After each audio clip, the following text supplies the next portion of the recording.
Hello प्यारे साथियों, कैसे हैं आप सभी। स्वागत है आप सभी का आपके अपने चैनल स्टडी जोन प्लेटफॉर्म पर। हमने रिसर्च की अपनी पहली क्लास कर ली है। आज हमारी दूसरी क्लास है। पहली क्लास में हमने जाना था कि रिसर्च किसे कहते हैं और उसके उद्देश्य क्या हैं। आज हम जानेंगे कि अनुसंधान समस्या क्या होती है, यानी कि और रिसर्च प्रॉब्लम क्या होती है। जब कोई रिसर्चर या अनुसंधानकर्ता किसी भी टॉपिक पर या फिर किसी भी एरिया में कोई रिसर्च करना शुरू करता है तो उसे बहुत सी प्रॉब्लम्स फेस करनी होती हैं। बहुत से क्वेश्चंस ऐसे होते हैं जिनका सॉल्यूशंस उसे फाइंड आउट करना होता है। तो रिसर्च प्रॉब्लम क्या है? जब कोई रिसर्च करता है तो उसमें बहुत सी क्वेश्चंस आते हैं, बहुत से प्रश्न उठते हैं कि ये कैसे है, ये क्यों है। इस प्रकार के जब वो सॉल्यूशंस को फाइंड आउट करने की कोशिश करता है, वही हमारी रिसर्च प्रॉब्लम कहलाती है। इसी चीज़ को आज हम अच्छे से और बहुत ही डिटेल में इसको देखने वाले हैं। तो चलिए शुरू करते हैं हम आज की अपनी क्लास। सबसे पहले हम जानेंगे व्हाट इज रिसर्च प्रॉब्लम, यानी कि रिसर्च प्रॉब्लम क्या है। प्रॉब्लम समस्या, समस्या यानी प्रॉब्लम क्या है? प्रश्नवाचक वाक्य या कथन होता है। प्रॉब्लम या समस्या क्या होती है? एक प्रश्नवाचक वाक्य या कथन होता है जो पूछता है दो या दो से अधिक चरों के बीच क्या संबंध विद्यमान है। A problem is an interrogative sentence, a statement that asks what relation exists between two or a more variable। यानी कि दो वेरिएबल्स के बीच में जब कोई रिसर्चर उसके बीच में उसके डिफरेंस को या फिर उसकी सिमिलैरिटी को या फिर उसमें क्या अंतर है, क्या उसमें अंतर संबंध है, इन चीज़ों को फाइंड आउट करने की कोशिश करता है, वही हमारी क्या होती है? रिसर्च प्रॉब्लम होती है। एक शोधकर्ता एक शोध समस्या एक प्रश्न है जिसका एक शोधकर्ता उत्तर देना चाहता है। शोध समस्या या फिर रिसर्च प्रॉब्लम क्या है? एक क्वेश्चन होता है जिसका एक रिसर्चर शोधकर्ता उत्तर देना चाहता है, या एक समस्या जिससे एक शोधकर्ता हल करना चाहता है। एक प्रॉब्लम होती है, कोई भी शोध समस्या होती है या फिर कोई रिसर्च प्रॉब्लम होती है, तो एक रिसर्चर क्या करना चाहता है? उसमें उसके जो है सॉल्यूशंस को फाइंड आउट करना चाहता है, उसके आंसर को फाइंड आउट करना चाहता है। यही तो करना चाहता है रिसर्च प्रॉब्लम के अंतर्गत। आगे बढ़ेंगे। अब हम यहाँ पर देखेंगे सोच समस्या को पहचानना। मतलब सबसे जो भी हमारी रिसर्च प्रॉब्लम होती है उसको उसका जो फर्स्ट स्टेप होता है, यानी कि शोध समस्या को पहचान एवं निरूपण शोध प्रक्रिया का पहला चरण होता है। Identification and formulation of research problem is the first step of the research process।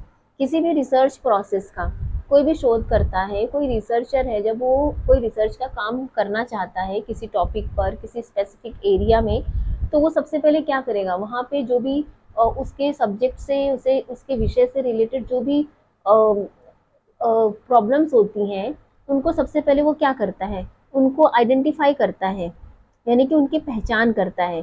पहचान करना किसी भी सोच समस्या में जब हम कोई टॉपिक लेते हैं तो उसमें सबसे पहले हमारा स्टेप क्या होता है? सबसे पहले हम उसकी पहचान करते हैं। कोई डॉक्टर होता है, जब उसके पास कोई पेशेंट जाता है तो डॉक्टर क्या करता है? सबसे पहले जो भी पेशेंट है उसमें क्या प्रॉब्लम है, इस चीज़ को जानने की कोशिश करता है।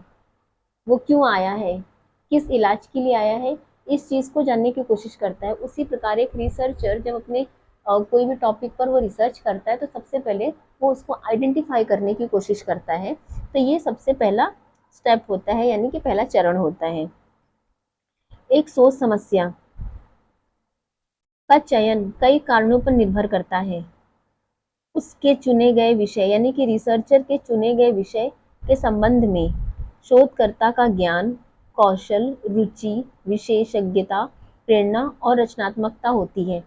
यानी कि कोई रिसर्चर है, कोई टॉपिक क्यों चुनता है? चुनने का कारण सबसे मेन क्या होता है? कि उसकी उस विषय के अंदर उसकी रुचि है, यानी वो करना चाहता है, उसके पास उतना ज्ञान है उस विषय के लिए, उतना कौशल है, उसमें विशेषज्ञता है कि वो कर सकता है, उसके अंदर प्रेरणा है कि वो करना चाहता है ताकि आने वाले समय में लोग उसके द्वारा की गई रिसर्च का उपयोग कर सकें।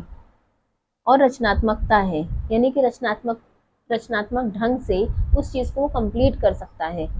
तो ये सारी चीज़ें, यानी कि ये सभी गुण, या फिर हम इसको कह सकते हैं ये सभी जो कारण होते हैं, इस पर ही निर्भर करता है। अनुसंधान समस्या सुस्पष्ट, मूर्त और वैज्ञानिक विधि तथा समस्या समाधान के योग्य होनी चाहिए। कोई भी रिसर्च प्रॉब्लम होती है वो कैसी होनी चाहिए? वो स्पष्ट होनी चाहिए, एकदम स्पष्ट यानी एकदम क्लियर होनी चाहिए। मूर्त यानी कि कॉन्क्रीट होनी चाहिए। वैज्ञानिक विधि यानी कि साइंटिफिक मेथड पर बेस होनी चाहिए, जो साइंटिफिकली तरीके से वो आगे बढ़े। तथा समस्या समाधान यानी कि प्रॉब्लम सॉल्विंग योग्य होनी चाहिए, कि कोई भी उसमें क्वेश्चंस आ रहे हैं, कोई प्रॉब्लम आ रही है, या फिर किसी प्रकार की आप हाइपोथेसिस का निर्माण कर रहे हैं, तो उनका सोल्यूशन आप खोज पाए, ऐसी होनी चाहिए। तो आपकी रिसर्च प्रॉब्लम कैसी होनी चाहिए? पूर्ण स्पष्ट होनी चाहिए, कॉन्क्रीट या मूर्त होनी चाहिए, वैज्ञानिक विधि साइंटिफिक मेथड पर आधारित होनी चाहिए, और प्रॉब्लम सॉल्विंग मतलब उसमें समस्याओं का समाधान किया जा सके, ऐसी होनी चाहिए आपकी शोध समस्या या फिर रिसर्च प्रॉब्लम। अब हम देखेंगे सोर्स क्या होते हैं रिसर्च प्रॉब्लम के, हम कहाँ कहाँ से इनको प्राप्त कर सकते हैं, कैसे कैसे किसी भी रिसर्च प्रॉब्लम, मान लीजिए कोई रिसर्चर रिसर्च करता है तो बहुत से जो भी वो प्रॉब्लम्स फेस करता है, तो उसके लिए उसे बहुत से रिसोर्सेज की ज़रूरत पड़ती है। तो वो कौन कौन से रिसोर्स हो सकते हैं उसको हम अच्छे से देखेंगे।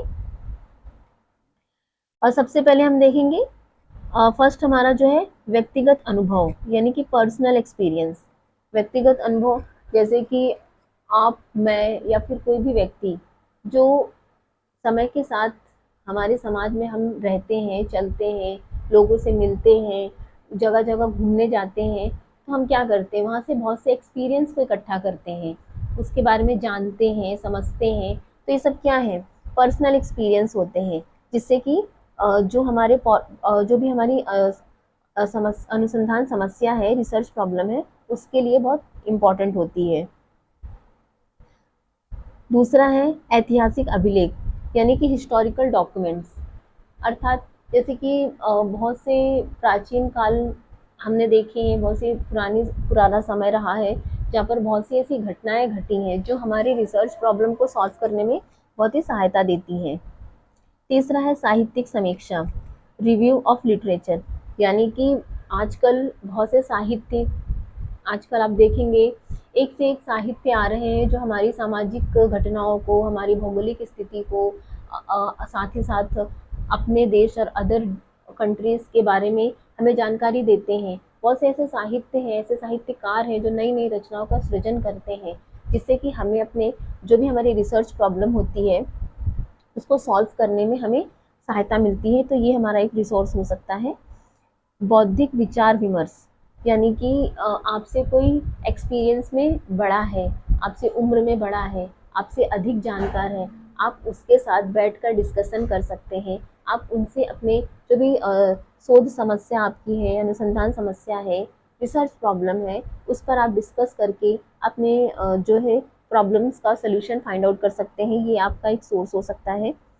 सामाजिक व प्रौद्योगिक परिवर्तन, आप देखेंगे समय के साथ हमारे समाज में परिवर्तन होता रहता है, इंडस्ट्रीज में परिवर्तन होता रहता है, नए नए सब आविष्कार हो रहे हैं, नई नई साइंटिफिक जो है एक्सपेरिमेंट हो रहे हैं, जिससे क्या हो रहा है, हमारा समाज उन्नति की दिशा में बढ़ रहा है। यानी कि हमारे समाज में भौगोलिक, आर्थिक सभी प्रकार के परिवर्तन हो रहे हैं, इंडस्ट्रियल डेवलपमेंट हो रहे हैं। तो इस जिससे कि हमारा जो समाज है आगे बढ़ रहा है। तो इस प्रकार के जो परिवर्तन होते हैं, टेक्नोलॉजिकल चेंज होते हैं, ये भी एक सोर्स हो सकता है। हमारी जो भी प्रॉब्लम्स होती हैं हमारी शोध से संबंधित, उनका हम सोल्यूशन फाइंड आउट कर सकते हैं। परिस्थितिक आवश्यकताएं, यानी कि सिचुएशनल नीड्स।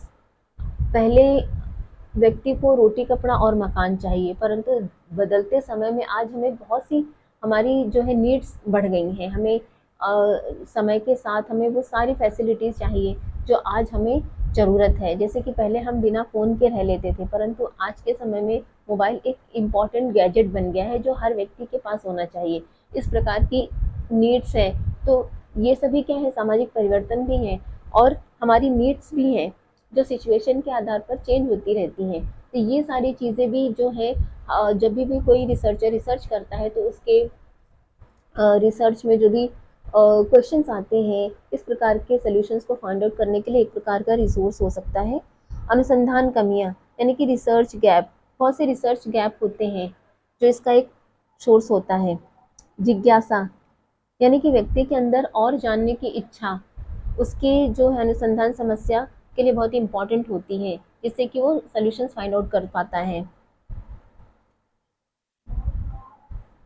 अब हम आगे देखेंगे इवेल्युएशन ऑफ रिसर्च प्रॉब्लम, यानी कि कोई भी रिसर्च है, कोई रिसर्चर है अपनी रिसर्च को उसका इवेल्युएशन करना चाहता है, उसका मूल्यांकन करना चाहता है, तो वो कैसे करेगा, यानी कि वो कैसे जान पाएगा कि उसकी रिसर्च जो है, जो भी उसने टॉपिक लिया है किसी भी स्पेसिफिक एरिया से लेकर, क्योंकि रिसर्च जो एक अनुसंधान करता होता है, कोई रिसर्च का काम करता है, तो वो समाज के लिए बहुत इम्पोर्टेंट हो जाता है।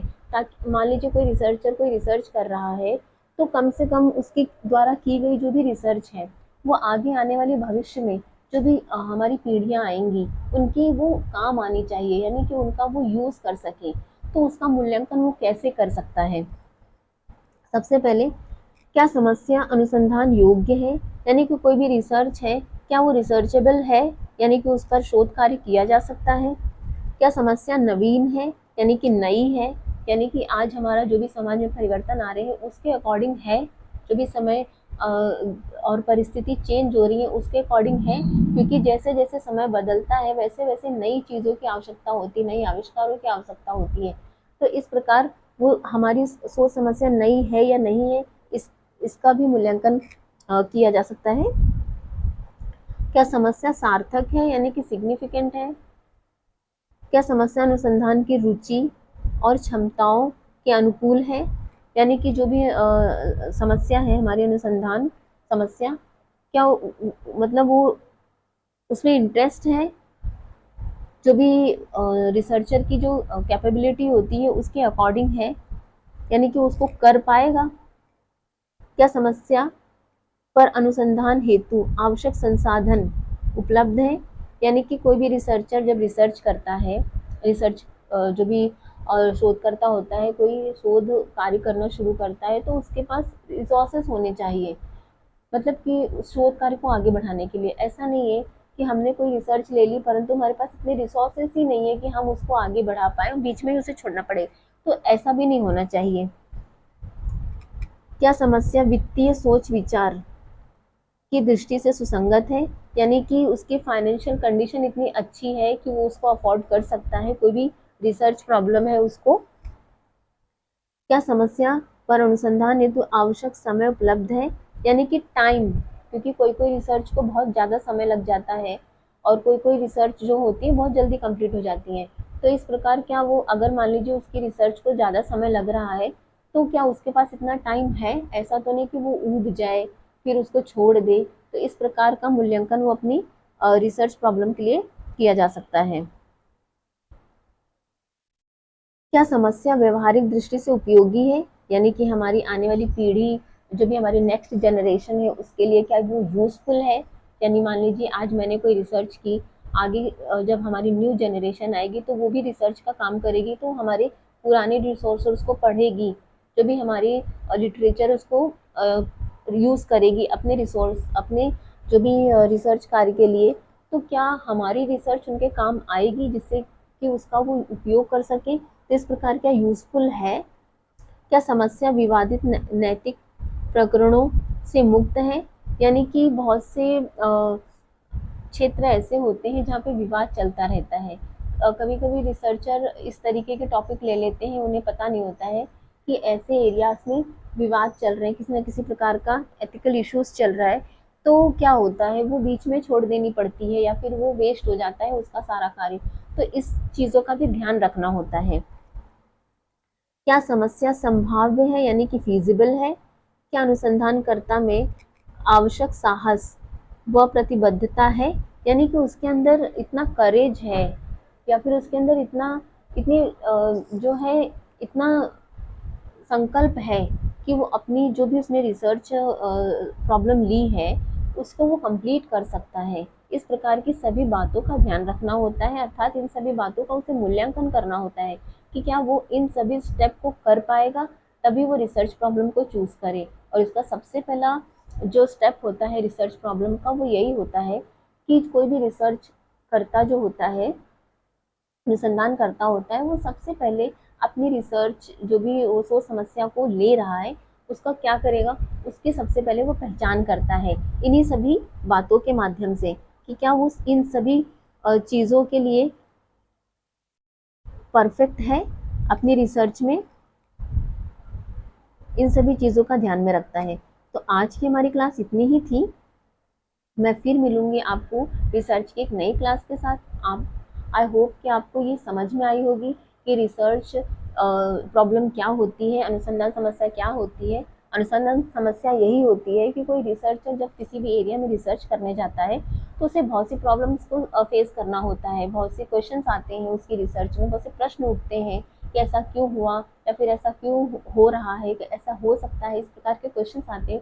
उनको सॉल्व करता है जब, तो वही हमारी क्या होती है, वही हमारी शोध समस्याएं होती हैं जिसका एक रिसर्चर उत्तर देना चाहता है, उसकी जो भी समस्याएं आ रही हैं उनका सोल्यूशन फाइंड आउट करना चाहता है। ये हमारी शोध समस्या होती है। तो चलिए आज के लिए इतना ही।